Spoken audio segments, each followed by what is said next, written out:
할렐루야.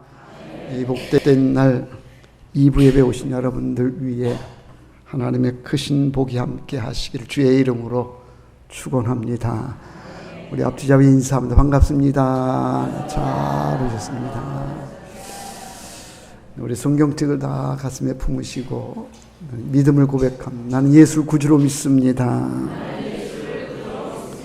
나는 구원 받았습니다. 나는 이 말씀을 믿습니다. 나는 행복합니다. 아멘. 구원의 은혜 역사가 여러분들 위해 함께 하시는 줄로 믿습니다. 사람은 누구를 가까이 하느냐가 중요합니다.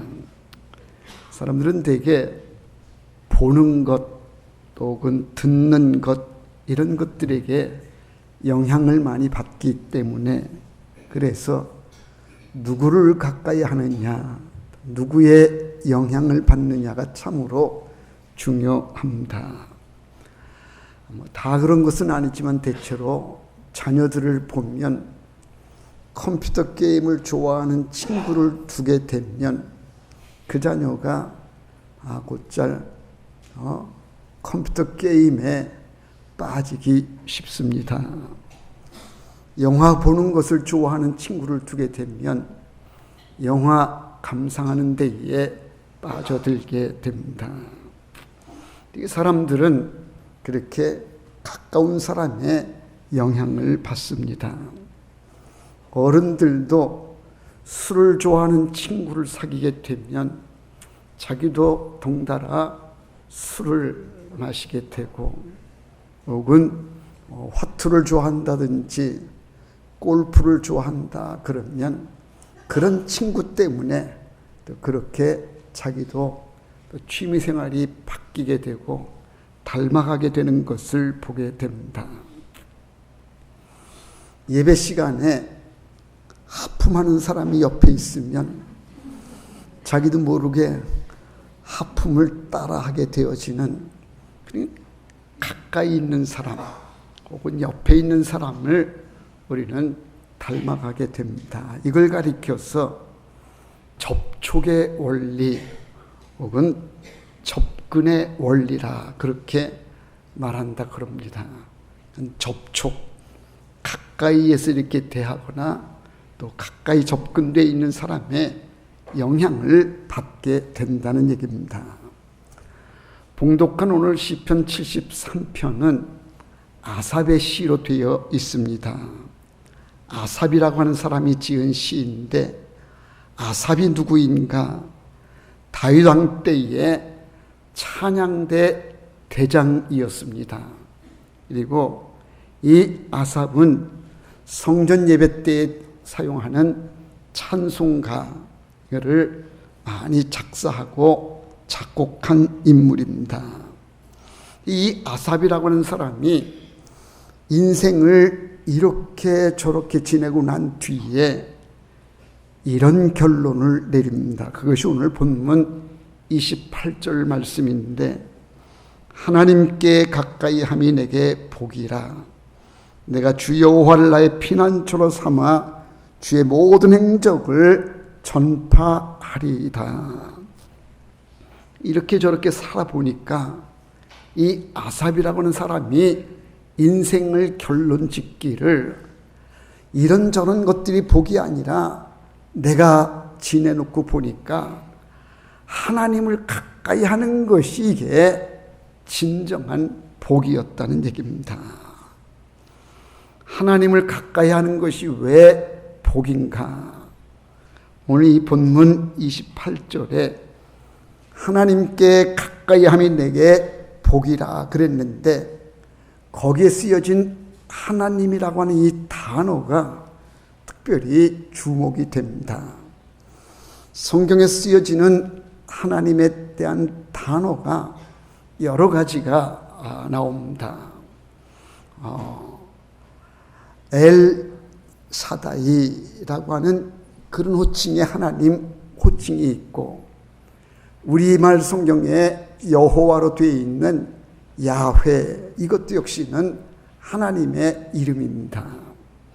그 하나님의 이름 가운데에 오늘 이제 이 28절에 나와 있는 하나님께 가까이 함이 내게 복이라 할 때에 여기에 쓰여진 하나님의 히브리어는 엘로힘이라고 하는 이런 단어로 쓰여져 있습니다.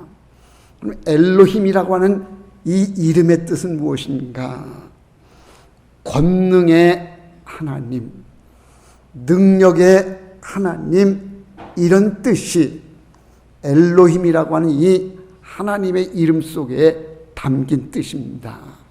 그러니까 지금 이 아삽이 하나님께 가까이 함이 내게 복이라고 말씀하는 데에는 권능의 하나님, 능력의 하나님이 그 하나님을 가까이 하는 것이 내게 복이 된다. 하나님이 능력이시기 때문에 자연히 그 하나님을 가까이 하는 것이 복이 된다라고 하는 그런 얘기입니다. 진정한 복이 무엇인가? 먼저 오늘 말씀은 하나님을 가까이 하는 것이 복이라고 말씀합니다. 아삽은 한때 세상 사람들이 잘 되는 모습을 보고서 마음에 갈등을 느꼈던 그런 경험이 있었습니다. 하나님을 잘 섬기는 자기보다도 하나님을 믿지 않는 사람들이 더 잘 되는 모습 보면서 과연 내가 이렇게 하나님을 계속 믿어야 되는지, 하나님은 정말 살아계시는 건지, 하나님이 살아계신다고 하면 하나님을 잘 믿는 내가 잘 돼야 되고 하나님을 믿지 않는 저 사람들은 잘 못 돼야 되는데, 가만 보니까 하나님을 믿지 않는 사람들이 때로는 잘 되고 하나님을 믿는 자기들 때로 힘들기도 하고 어려운 일을 만나는 이런 모습을 보면서 정말 내가 하나님을 계속 믿어야 되는지에 대한 이런 갈등을 느꼈다는 겁니다. 그런데 오랜 시간을 지내놓고 오랜 세월이 지나고 보니까 그게 아니더라는 겁니다. 악인들이 잘 되는 것 잠깐 그런 듯 했는데 지내놓고 보니까 결과적으로는 하나님을 가까이 했던 사람들이 복을 받게 되어지고, 하나님을 떠나 있었던 사람들, 하나님 밖에 있었던 사람들은 잠시 잠깐은 잘 되는 듯 보였지만 지내놓고 보니까 그 사람들은 다 망하게 되어지고 잘 안 되더라는 겁니다. 그래서 잠깐 짧은 시간 볼 때에는 하나님 밖에 있는 사람이 잘 되는 것 같아도 끝까지 가보면 결국은 하나님께 가까이 있었던 사람이 복이 된다는 것을 그가 깨닫게 되었다는 겁니다. 그래서 오늘 본문 25절과 26절에서는 이렇게 말합니다. 하늘에서는 주 외에 누가 내게 있으리요, 땅에서는 주밖에 내가 사모할 리 없나이다. 내 육체와 마음은 쇠약하나 하나님은 내 마음의 반석이시요 영원한 분깃이시라. 하늘에서도 주밖에는 없는 것이고 땅에서도 주밖에 내가 사모할 리가 없다는 겁니다. 나는 부족하고 연약하지만, 나는 쇠약하지만, 그러나 하나님은 나의 반석이 되시고 나의 분깃이 되신다. 지내놓고 보니까 하나님 안에 있는 것이 복이구나, 하나님을 가까이 하는 것이 복이구나, 이것을 깨닫게 되었다라고 말하면서 하나님을 가까이 하는 것이 나의 반석이시다. 반석은요, 요동치 않는 것, 흔들리지 않는 것을 말할 때에 반석인데, 하나님은 그렇게 흔들리지 않는 분이시다. 세상은 이러니 저러니 세파에 흔들리기도 하고 바뀌기도 하고 변하기도 하고 떠나가기도 하고 하지만 하나님은 변함없으신 분, 반석과 같은 그런 분이시다. 내 인생에 하나님이 함께 하시고 하나님을 가까이 하게 되어지면 근심도 걱정도 없는, 그래서 하나님을 가까이 하는 것이 결국은 복이 된다라고 그렇게 말하면서, 하나님을 멀리하면 망하게 되어지고 그건 결코 복이 되지를 못한다고 27절 말씀에서 이렇게 말합니다. 무릇 주를 멀리하는 자는 망하리니 음녀같이 주를 떠난 자를 주께서 다 멸하셨나이다. 주를 멀리한 사람들은 다 망한다는 거예요. 음녀같이 주를 떠난 자들은 주께서 다 멸하신다. 이 시편 기자는 그렇게 고백합니다. 그래서 하나님을 가까이 하는 것이 복이고, 하나님을 멀리하게 되어지면 그러면 다 멸하게 되어지고 망하게 되어진다.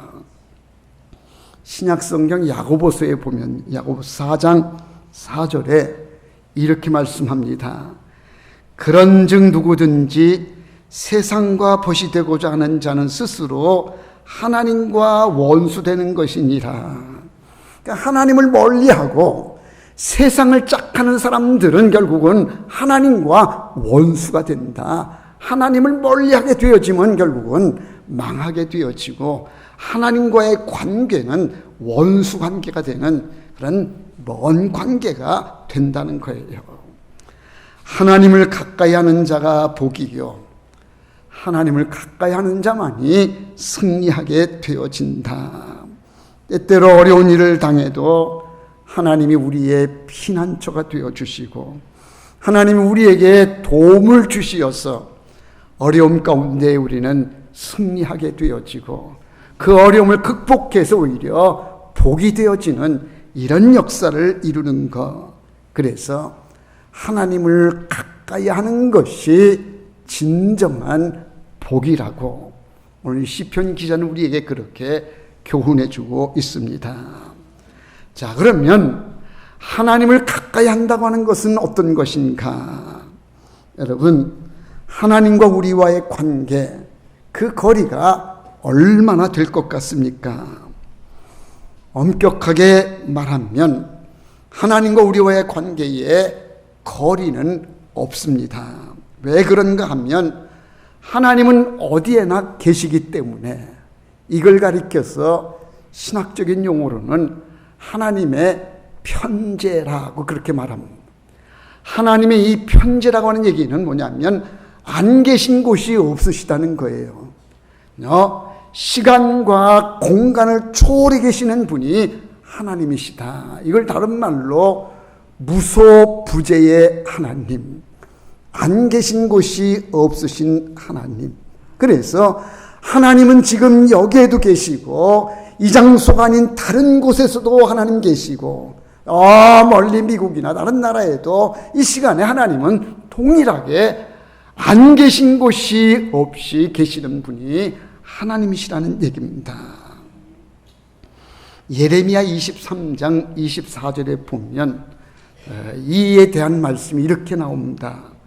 여호와가 말하노라, 나는 천지에 충만하지 아니하냐. 천지에 충만하지 않느냐라고 하나님이 안 계신 곳이 없는 그렇게 온 곳에 편재에 계시는 하나님. 그래서 하나님은 어느 곳에든 다 계신다는 거예요. 하나님은 육체가 아니시고 영이시기 때문에 공간의 제한을 받지 않으십니다.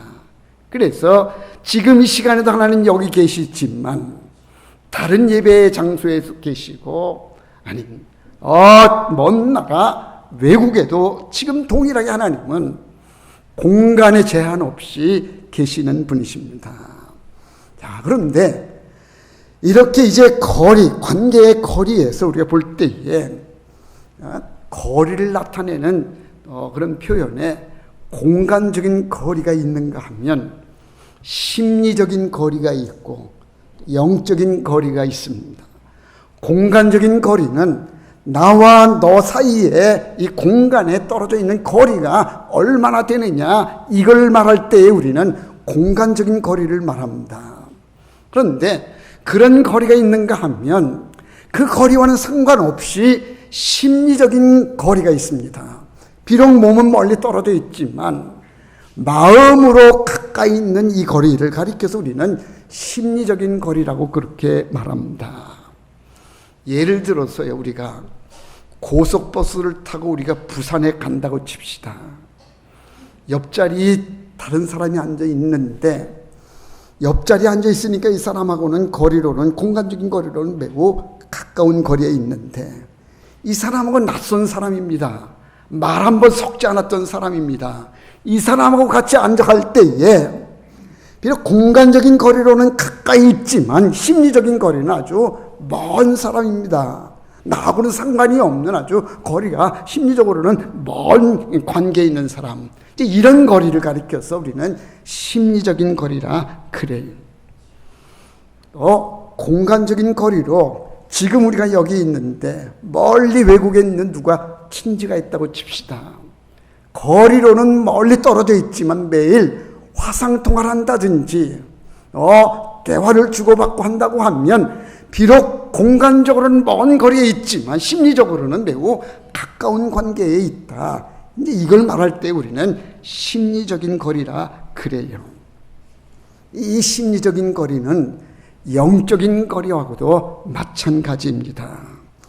하나님은 온 천지에 계시는데 온 천지 내 곁에 계셔도 내 심리가, 내 영적으로 그 하나님과의 관계가 없다든지 또 그 하나님과의 대화가 없다든지 그렇다고 하면 비록 가까이 계신 하나님이시지만 심리적으로는 아주 멀리 계시는 분이시다는 거예요. 영적으로도 나하고는 관계가 없는, 아주 남남이나 다를 바가 없는 그런 먼 거리에 있다는 얘기입니다. 근데 반대로 그 하나님이 나와 함께 하시고 내 마음이 늘 그 하나님을 가까이 하고 그 하나님께 내가 더욱더 마음을 주고 이렇게 가까이 있다고 하면 그런 사람은 하나님과 아주 밀접한 가까운 관계에 있다는 얘기입니다.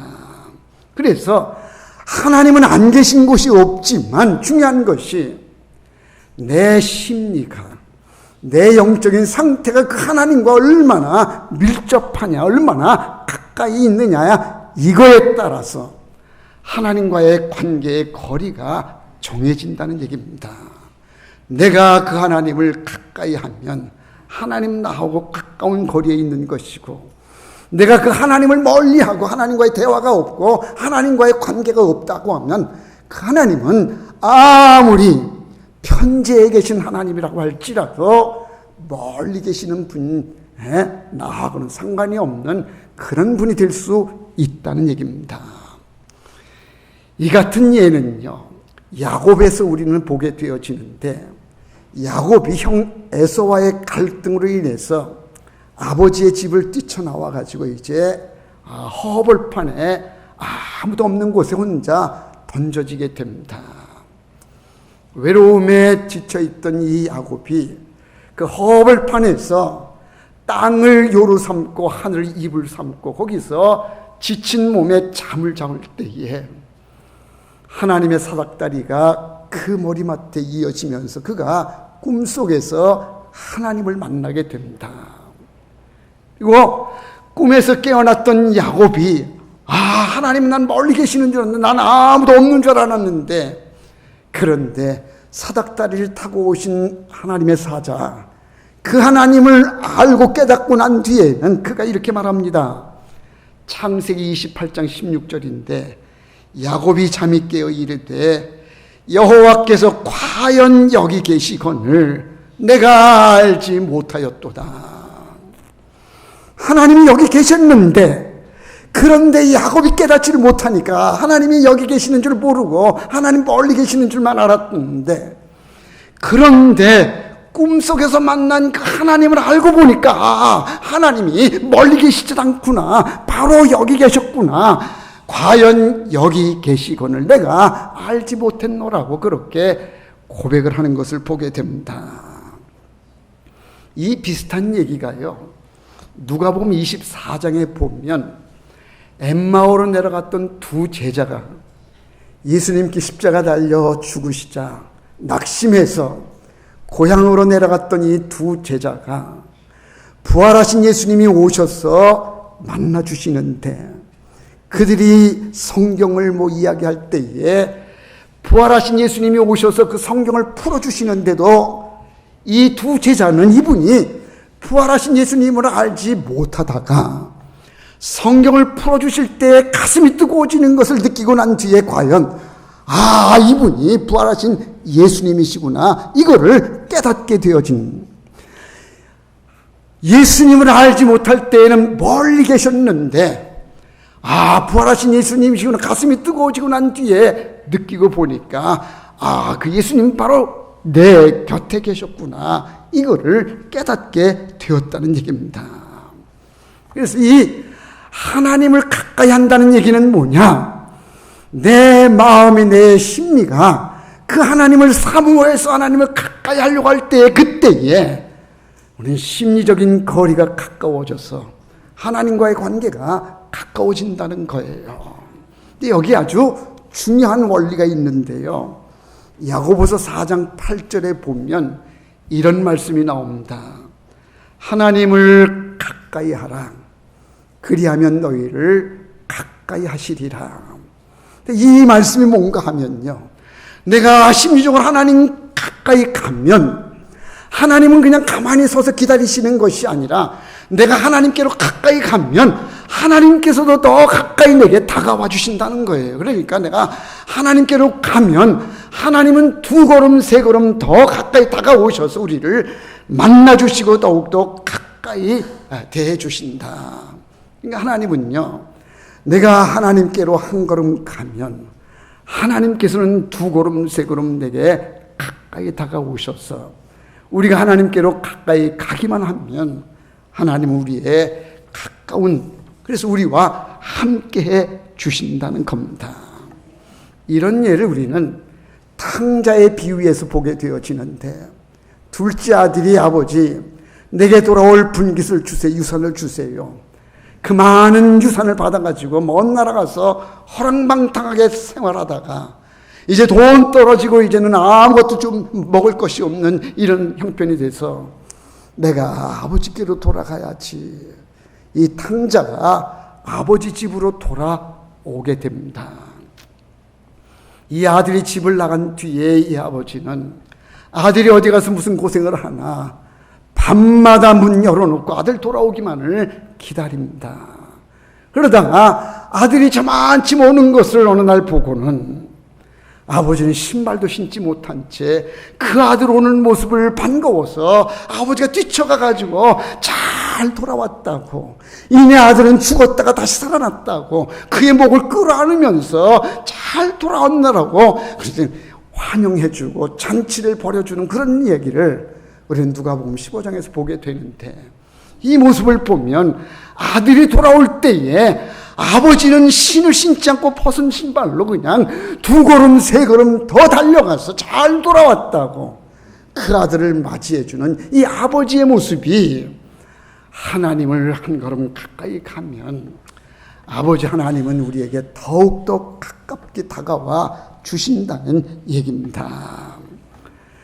우리의 마음이, 우리의 심령이 하나님을 가까이 하려고 할 때에 하나님은 이제 오냐고 그냥 기다리시는 것이 아니라 하나님은 더 우리 기쁜 마음으로 다가오셔서 우리와 함께 해주시는 것 믿으시기를 바랍니다. 그래서 하나님을 가까이 한다고 하는 얘기는 내 마음이 그 하나님을 사모해서 하나님께로 가까이 가야지. 그러면 하나님은 그 모습 위에 더 기쁜 모습으로 다가오셔서 우리를 맞이해 주시고 우리와 함께 해 주신다는 겁니다. 하나님을 가까이 하는 것이 복입니다. 하나님께 우리가 조금만 가까이 가도 하나님 우리를 더 기쁜 모습으로 다가와 우리와 가까이 해주시는 것 믿으시기를 바랍니다. 자, 그러면 하나님을 가까이 하려면 어떻게 해야 되느냐? 하나님을 가까이 하는 길이 3가지가 있는데 함께 이 3가지를 나누고자 합니다. 그 첫 번째가 뭔가 하면 주의를 잘 지키는 것이다.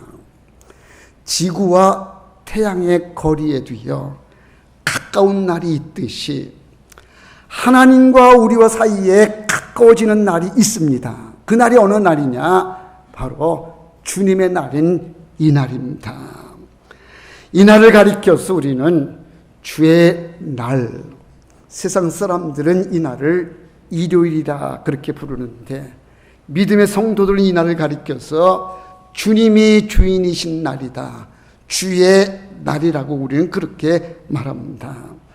시편 118편 24절에 보면 이 날을 이렇게 말합니다. 이 날은 여호와의 정하신 것이라 이 날에 우리가 즐거워하고 기뻐하리로다.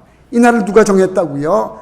여호와 하나님이 정하신 날이다. 이 날을 하나님께서 정하셔서 이 날에 우리 만나자, 이 날에 우리 가까이 하자, 이 날을 하나님께서 축복해 주시고 이 날에 오늘 주의 전으로 하나님이 만나자고, 하나님 가까이 하자고 이 날을 정해 주신 겁니다. 그래서 이 날은 하나님이 우리를 찾아와 주시는 날, 이 날은 하나님이 우리에게 축복해 주시는 날이라. 그래서 하나님을 가까이 하려면 이 날을 잘 지켜야 된다는 거예요. 하나님을 가까이 한다고 하는 사람이 이 날을 지키지 않고 세상적으로 막 이 날을 그냥 허비한다고 하면 약속하신 하나님께 서운하지 않겠어요? 아, 내가 이 날에 축복해주고 이 날에 만나서 우리 가깝게 지내자고 했는데 약속도 안 지키고 오지 않는다고 하면 그러면 하나님과의 관계가 가까워질 수가 있겠느냐는 거예요. 하나님께서 정하신 이 날을 우리는 잘 지켜야 된다. 이걸 가리켜서 주일 성수를 잘하는 것이다.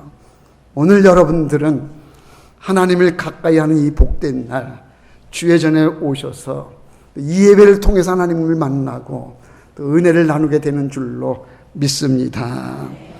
하나님을 가까이 하는 것은 주의를 잘 지키는 것이다. 두 번째는요, 회개하는 것이 하나님과의 관계를 가깝게 하는 것이다. 죄는요, 하나님과 우리 사이를 갈라 놓습니다.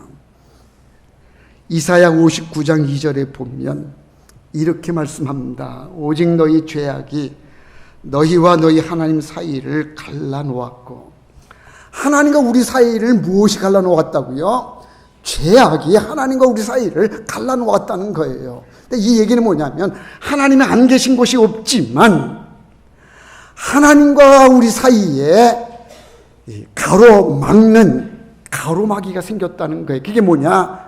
죄가, 내 지은 죄가 하나님을 가까이 하지 못하는 벽이 되어지고 가림막이 되어져서, 그래서 하나님을 가까이 하고 싶은데 가까이 하지를 못하는 겁니다. 왜? 죄의 가림막으로 가려져 있기 때문에. 그러면 어떻게 해야 이 하나님과 가까워질 수 있느냐? 이 죄의 가림막을 치워야, 그래야 가까워질 수 있지 않겠습니까? 이 가림막이 있고서야 어떻게 우리가 하나님을 가까이 할 수 있겠어요? 그러면 가림막을 치운다는 게 뭐냐? 하나님, 내가 잘못했습니다. 내가 죄인입니다. 용서해 주옵소서. 죄의 문제를 해결해야, 그래야 하나님과의 관계가 회복되지 않겠는가? 하나님은 우리에게 죄를 회개하라고 말씀하시면서 이런 말씀을 주십니다. 시편 34편 18절에 보면 여호와는 마음에 상한 자를 가까이 하시고 중심으로 통회하는 자를 구원하시는도다.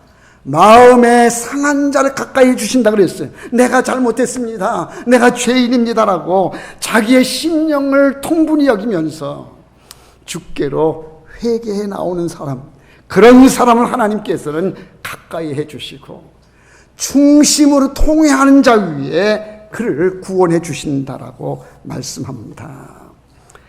내 마음이 상했다고 하는 건 보니까 영어 성경에 보니까 마음이 부서졌다, 그런 표현이. 그냥 가슴을 치듯이, 내 가슴을 부수듯이 내가 잘못했습니다, 내가 죄인입니다라고 그렇게 자기의 죄를 자복하는 것을 가리키는데, 그런 사람을 하나님께서는 가까이 해주신다고 말씀하고요. 마태복음 5장 8절에도 보면 마음이 청결한 자는 복이 있나니 그들이 하나님을 볼 것이며 그랬어요. 마음이 깨끗해야, 마음이 청결해야, 그래야 하나님을 볼 수 있다는 거예요. 내 마음에 더러운 죄로 가려져 있으면 아무리 하나님을 보고 싶어도 내 눈이 더럽기 때문에, 내 마음이 더럽기 때문에 하나님을 볼 수가 없는 겁니다. 하나님을 가까이 하려면 내 안에 있는 이 죄 문제, 이거를 제거해야, 그래야 하나님을 가까이 할 수가 있다. 그래서 하나님을 가까이 하는 길은 죄의 문제를 해결하는 회개가 있어야 하나님을 가까이 할 수가 있다는 겁니다. 마지막 세 번째로, 하나님을 가까이 하기 위해서는 하나님을 자주 만나야 된다. 하나님을 자주 만나는 것이 무엇인가 하면 기도입니다. 기도는 하나님을 만나서 하나님과 영적으로 대화하는 것을 가리켜서 기도라고 그러지 않습니까? 우리의 인간관계가 그렇지 않습니까?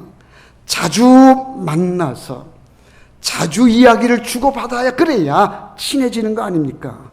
아무리 친한 사이라도 1년, 2년 만나지 않으면요, 그럼 점점 소원해지고 가까운 관계가 멀어지게 되어 있습니다. 그렇잖아요. 자주 보고 자주 만나는 사람이래야, 그래야 가까워지고 그 속마음을 털어놓고 이해하면서, 그러면서 그 속이 가까워지는 거. 마찬가지로 우리가 하나님과 우리 사이의 관계도 하나님을 자주 만나서 하나님 앞에 내 마음을 토로하고 속에 있는 이야기를 주고받고 할 때에 하나님과의 관계가 가까워지는 것이 아니냐는 겁니다. 시편 145편 18절 말씀에 보면 이렇게 기록합니다. 여호와께서는 자기에게 간구하는 모든 자, 곧 진실하게 간구하는 모든 자에게 가까이 하시는도다. 누구에게 가까이 하시느냐? 여호와 하나님을 자주 만나서 간구하는 사람에게 하나님 가까이 해주시고, 특별히 진실하게 간구하는 사람, 거짓을 일삼는 사람이 아니라 자기 속에 있는 마음, 속에 있는 것을 그대로 다 내어놓고 하나님 앞에 간구하는 그런 사람을 하나님은 가까이 해주신다는 거예요. 이거는요, 우리가 다른 설명 필요 없이 우리 인간관계에서도 보면 그래. 친구 관계에도 속에 있는 말을 주고받는 사람이래야 진정한 친구이고, 그래야 가까운 친구지. 속에 있는 건 다 감추고 겉으로만 막 잘하는 척하고 막 잘난 척하고 막 이러면 그게 한두 번은 혹시 속을런지 모르지만 그 오래가지를 못하는 거 아닙니까? 진실해야지. 예?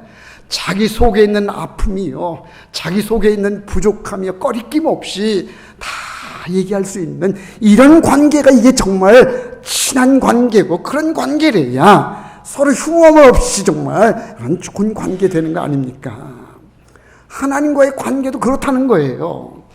진실로 통회하고 진실로 간구하는 사람을 하나님께서는 가까이 해주신다. 그러니까 하나님 앞에 우리는요, 거짓 없이 그냥 진실된 마음으로 가면 하나님은 그런 사람을 가까이 해주시는데, 뻥이나 치고 막 큰 소리나 치고 막 이러면요, 이거 그런 사람들이 있잖아요. 그냥 막 속에 아무것도 없으면서 겉으로는 자기 잘난 것처럼 막 뻥을 치면서 내가 뭐 이랬다 저랬다 그러는데 한두 번 속지. 지내놓고 보면 이게 나를 등치는구나, 이게 나를 속이는구나, 이게 거짓말이구나, 이걸 알게 되면 그 사람 경계하게 되어지고, 아무리 가까이 있어도 이 사람 믿을 수가 없어, 이 사람 내가 가까이 못하겠어, 이러는 거 아닙니까? 진실해야 되는 거. 하나님이 그래요. 진실로 간구하는 자에게 내가 가까이 해주겠다. 거짓 없는 모습으로 하나님 앞에 진실된 모습으로 다가가야 주님께서도 그 마음을 보시고 내가 알았다, 내가 너를 가까이 하마, 하나님 그렇게 다가와 주신다는 것. 진실해야 됩니다. 거짓 없는 모습으로 하나님께 나아갈 때에 하나님은 우리를 가까이 해주시는 줄로 믿습니다. 가까운 친구인데도 겉으로만 친한 친구가 있고 정말 마음을 주고받는 그런 친구가 있습니다. 그거는 진실하냐 그렇지 않느냐에 달려 있어요. 하나님은 우리의 중심을 보십니다. 우리 하나님 앞에 얼마나 진실된 모습으로 살아가느냐 이걸 보신단 말이에요. 기도를 할 때에도 그냥 꾸며서 그냥 미사일력으로 써가지고 전능하신 아버지 하나님 이것보다 진실된 기도를 주님은 원하셔요. 내 속에 거짓 없이 내 아픔을 그대로 드러내고 하나님 나는 참 부족합니다. 나는 죄인입니다. 진실로 마음을 열고 기도하는 것을 주님께서는 원하신다는 얘기예요. 언젠가도 말씀을 드렸지만요. 제가 어렸을 때 다니던 교회에 이북 사람들이 많이 모여요. 권사님 한 분은 이북에서 내려오신 분이신데 이분은 기도하실 때에 무슨 그냥 똑 부러지게 이런 기도가 아니라 그냥 텁텁한 기도를 하시는 거예요. 아버지, 이북말로는 그냥 흉내를 잘 못 내겠네. 아버지, 어떡하겠소? 내래 힘들어 죽겠다. 좀 도와주시구래. 좀 도와주시구래. 그냥 기도를 그렇게 하시는 거예요. 그냥 그렇게 기도를. 근데 그 기도가 얼마나 마음에서 우러나오는 그냥 진실된 기도인지요. 그 권사님이 기도하면요. 능력이 나타나요. 응답이 임하는 거예요. 기도를요, 하나님은 그래 멋진 기도를 원하시는 것이 아니라 정말 거짓 없는 마음에서 우러나오는 그런 기도를 주님이 원하시고 그런 진실된 간구 위에 하나님은 가까이 해주신다고 말씀합니다. 사랑하는 성도 여러분, 우리가 인생을 살아가면서 어떻게 해야 승리할 수가 있겠습니까? 어떻게 해야 우리가 복 있는 삶을 살겠습니까? 세상을 가까이 하는 것이 아니라 하나님을 가까이 하는 것이요. 돈을 가까이 하는 것이 아니라 하나님을 가까이 하는 것이고요. 권력을 가까이 하는 것이 아니라 하나님을 가까이 하는 것이 복입니다. 요즘에도 그런 분들이 계시는지 모르지만 예전에는요, 시계 가운데에 대통령 청와대에서 준 시계들이 있었어요. 여기 이렇게 봉황 이게 문이 들어가 있고 대통령 전두환 이렇게 쓰여져 있는 시계. 이 시계 가진 사람들 있잖아요. 이거 차고 다니면서 이걸 보이는 거. 여기 내가 청와대 내가 가깝다는 거지. 대통령하고 가깝다. 내가 청와대 갔다 왔다. 이걸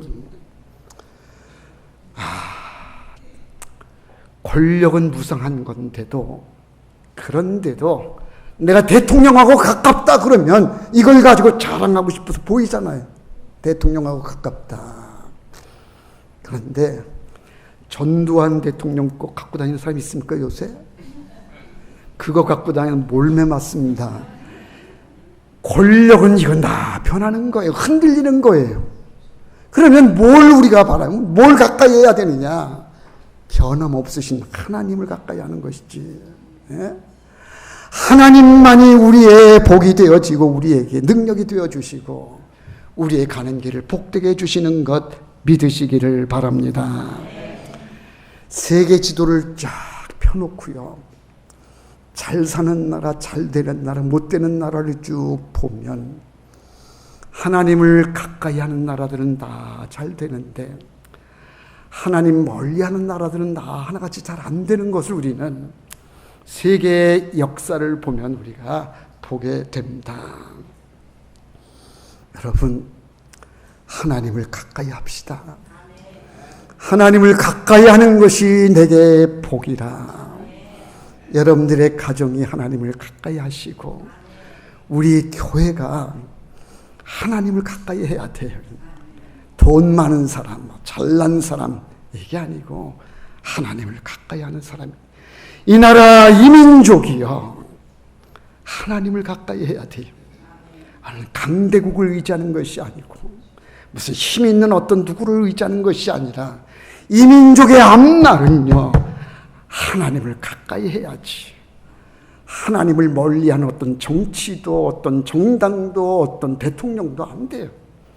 하나님을 가까이 해야 복 있는 나라가 되어지는 거 믿으시기를 바라고, 하나님을 가까이 하는 여러분 모두 되셔서 복 있는 삶을 사는 여러분 되시기 주의 이름으로 축원합니다.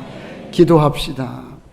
사랑 많으신 아버지 하나님, 크신 은혜를 감사합니다. 하나님을 가까이 하는 것이 내게 복이다. 귀한 말씀으로 은혜를 받습니다. 이제 우리가 세상을 가까이 할 것이 아니라, 돈을 가까이 할 것이 아니라, 권세 잡은 자를 가까이 할 것이 아니라 하나님을 가까이 하는 은혜의 삶이 되게 하여 주시옵소서. 그리하여야 우리가 복 있는 삶이 되어지고 능력 있는 삶이 되는 줄로 믿습니다. 하나님의 은혜의 역사가 우리 모두 위에 있게 하여 주시옵소서. 예수님의 이름으로 기도하옵나이다. 아멘.